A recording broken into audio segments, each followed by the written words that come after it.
Hey, it's Clay, and this will be a video chart on Bitcoin. We'll take a look at the 4-hour time frame. Real quick, what do I mean by 4-hour in case maybe you're new to charts?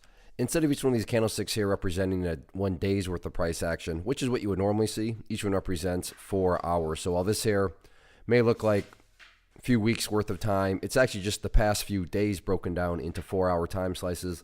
I like to do this time frame. I think it's a good job of telling the quote-unquote story of the price, and then makes mapping out levels of support and resistance a bit easier to see. For those of you that follow my the channel, I do this one every time right around this, or I should say every day right around this time. And definitely some updates here need to be made as the price has finally been able to break up above this red line here at 9,000, as I talked about yesterday.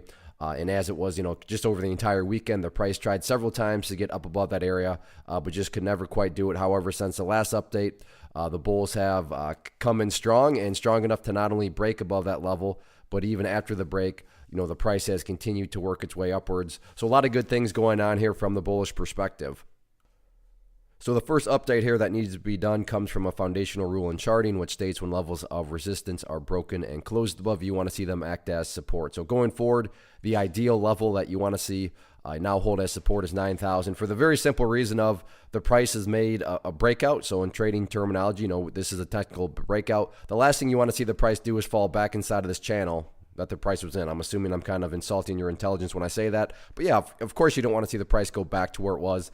And quote unquote back to where it would be down below 9,000 because it would put it back inside of that channel right there. So 9,000 definitely that ideal level of support going forward.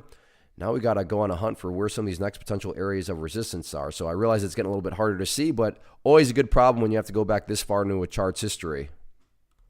As far as where the next potential battleground seems, let's right here at about 9,500. So pretty much right where the price is kind of flirting with right now.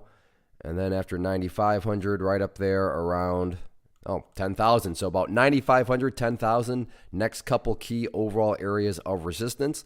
And like I said, as it stands right now, remember crypto markets are open 24/7. So, depending on when you watch this video, first question to ask yourself is where is the price relative to this red line there at 9,500? If the price is up above it, then, 10,000 is the next key battleground. If the price has pulled back, then, all in all, as long as the price stays above 9,000, that's what's going to make the chart look the strongest going forward. But yeah, currently breakout underway, and I'll be very interested to see how the price looks tomorrow when I come back 24 hours from now. One of the biggest questions that I get is, hey Clay, how do you find the stocks that you trade? So what I've done is put together a free resource guide where I talk about the tools that I use to locate stocks that I find interesting and think may have potential. So if that sounds like something that could add value to you as a trader, then click on the image that is up on the screen right now and I will email you the guide. The guide itself is very short and to the point, and best part, it's completely free. Thanks for watching the video. Let me know if you have any questions.